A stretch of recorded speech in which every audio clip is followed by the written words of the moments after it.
Yeah, hi, I'm Paul, that's paularcher.com. Have you been Googled lately? I'm not talking about your name here, I'm talking about something else actually. Now, last year I was running a public workshop here in the boardroom, and I had about half a dozen people studying for the course that we were doing. And one guy turned up in the morning and he had trouble with his car that morning, and it wasn't starting very well. In fact, it wasn't starting at all. And he was really concerned about this, and this was affecting his study and his concentration. So come the morning break, he phoned up the AA, and sure enough, an hour later, the AA man came round and he went out to have a look at the car. And the AA man, of course, doing the great job that they do, diagnosed what the problem was, and it was an alternator. The problem was the alternator and it needed replacing. So the AA man was very kind and he towed the car to a garage in Gloucester. It's kind of like a friend of a friend's garage. It's the way it works in the world, isn't it? I think it was cheap actually at the end of the day. Anyway, my friend was still worried about this, and later in the afternoon he phoned up this garage. He said, what's happened? And the garage mechanic said that he couldn't do a Ford alternator. He didn't know how to work it. Although he's got 7 years experience in the business, and he's an ex-AA mechanic as well.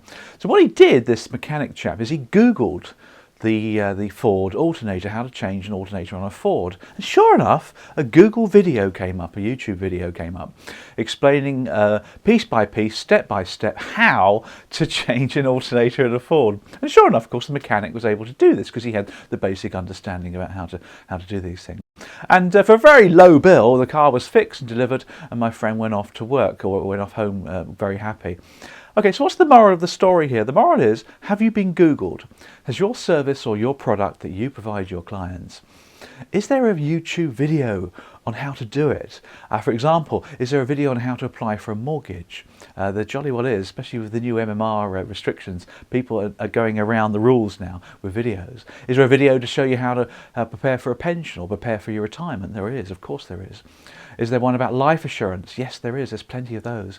Is there one about how to fix a washing machine? Yes, there is. From experience, I can vouch for that one. So if your service or product has been Googled and people can do it themselves, then they will. Particularly the younger generation, they're quite happy to research and learn how to do things. The alternative, of course, is your friend, the mechanic friend. He was very cheap. Therefore, your provision of this product or service will become cheap as well. So you've got to add something to the mix. You've got to do something different to your service and product that can't be Googled and learned via a video as well. There you are. Interesting story. Hope you found it useful. Paul at paularcher.com. Bye.